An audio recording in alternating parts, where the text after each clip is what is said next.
G'day guys, today we're going to do a video on the T54, the medium Russian Tier 9. Sorry I haven't done a video in a while, I've been flat biscuit, too much going on and not enough time to string one of these together. But today we're all good. So one of the things with the T54 is it copped a little bit of a bad rap because it had some kind of nerfing take place. And look, some people went away from the tank because of that, but in all honesty, I still think it's a good thing to drive, and I still like going for a run at it. Who doesn't love a good medium with decent armor and a very decent gun? So in saying that, I actually run the D54 100mm gun as opposed to the D10T2C. Now that's a mouthful. Reason being is it's got a slightly higher rate of fire. I don't feel the pen really affects it too much, and I've certainly been able to fix that up a little bit in terms of running high caliber shells in the equipment. And poor old equipment, they've fixed that up to a large degree. But I also run optics and the engine accelerator because I do find that when you're brawling in this thing, it does help to get you around. So I'm going to show you a couple of scenarios in this game that we look at with this tank. There's two specific scenarios I want to show you. One, obviously, we're tiered up. So when you're tiered up into a tier 10 match, you can run into some dramas, particularly if your tier 10s and your tanks around you fall by the wayside. I find it hard to carry at tier 10 in this tank if you're sort of left on your own with multiple opponents. But that's with any game, really. It doesn't matter. I mean, if you're one tank versus 5, tier 9, 8, 9, 10, really, you're going to struggle to pull her off. I managed to do it the other day in an IS-7, got a mastery. But, in something like this, you're going to struggle. So what I find always is, you want to be looking at the map, as I do all the time, try to locate where your enemies are at. And in this case, they've all gone low. So that means, the two of us who have gone high, we're sort of, first job is to cap, with supremacy. I just don't get why people can't cap with supremacy. It just drives you nuts, especially at this level. I mean, you should know what supremacy is about. So everyone seems to still want to just go for outright kills in this game, and that's great. It does help you score, but you can win just by capping. You don't necessarily have to kill everyone. So what I'm going to do now is I'm going to try and push over and use some cover to get a look at the enemy. And that's a really good thing that this tank's good at, because it's low to the ground, it's got decent camo, and it's not easily spotted. So I'm just going to try and push over here in from cover to cover, and not 100% sure where all the enemy is, but you see here I'm going to go to hard cover with soft cover and try and put one in the waffle tractor. And at this point, you may notice I'm actually suffering with a little bit of lag, and it's actually not the ping, it's the frames per second. Look over in the bottom right corner there, frames per second. It just, every now and then it creeps in. I don't know what it's causing it. It could actually be the actual PC, I'm not sure.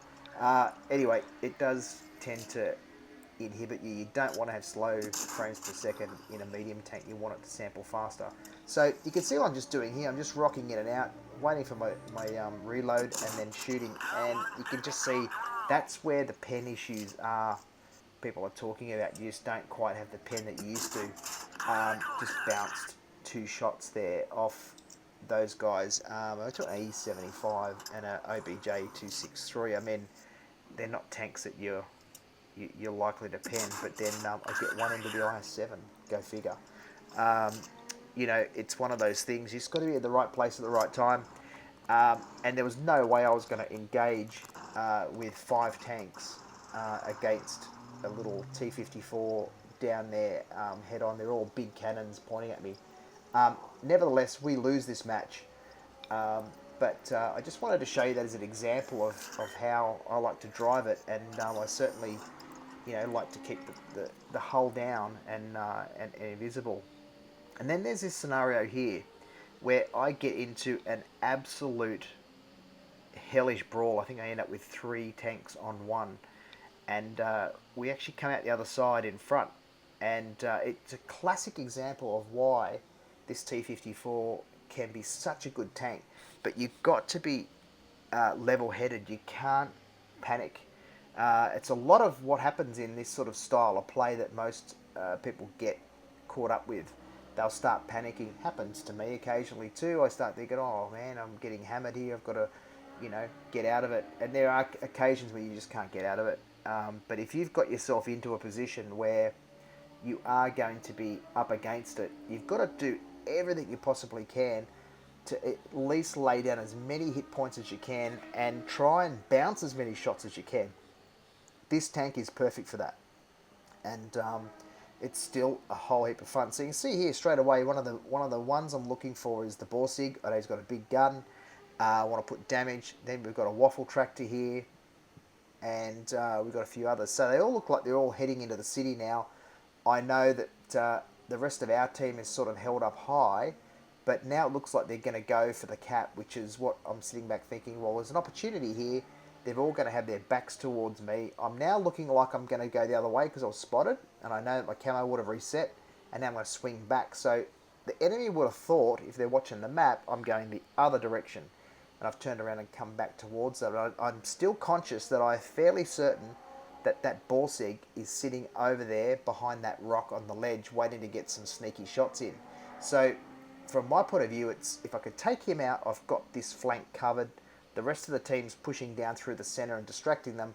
The way I look at it is, I've got an opportunity here. So get onto the Borsig. I pull out. He hasn't quite got his turret around. Get one into him. Do decent damage roll. And then I know out of the blue, I've got now a T54 Mod 1 coming at me. Now, that's practically the same tank as a T44 in terms of armour. And it's still got a brutal gun. So Borsig's now onto me. This Mod 1's onto me. And I've now hit Adrenaline and just try to do as much damage as I can. Oh dear, IS3's come on the scene. So thankfully, another guy's taken out that Mod 1 for me. But what I'm trying to do now is actually keep the IS3 in between the Borsig and myself, because I don't want to be hit. Now, I know the Borsig's on a reload, so now I'm switching back, and I'm not focusing on IS3 at all. I want to kill that Borsig, which I did, which takes him out of the equation. I'm expecting to take another hit here from the IS3, but again, maneuverability, I take him out. So that's the end of that. So that was 3 on 1. Yes, I got some help. Now Tiger's coming in. Notice I don't go up to engage him. Drop one into the side, reduce his hit pull down, and I know that he's one shot from the waiting T54 lightweight that was giving me a hand from the back there. So I got some support, but you could see how many shots I bounced, and I was able to bounce and put a shot there at the waffle tractor that missed. But that is a classic example of how this tank is so good in a brawl.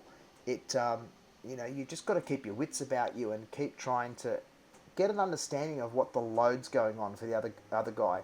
If he's just loaded, he's got, like an IS-3 takes a fair amount of time to reload, we know that. So that can give you an insight into how much time you've got before you're going to have him all over you like a cardigan in a geek fest. So there's the T54. Thanks for listening. Hopefully I'll get a few more videos out and about, and we'll be good. But appreciate all the love and the appreciation. Got a few subscribers now, up to over 100, which is cool. And I want to keep pushing ahead, only because I really do dig this game, and I'm very appreciative for the support. So thanks again. Talk soon.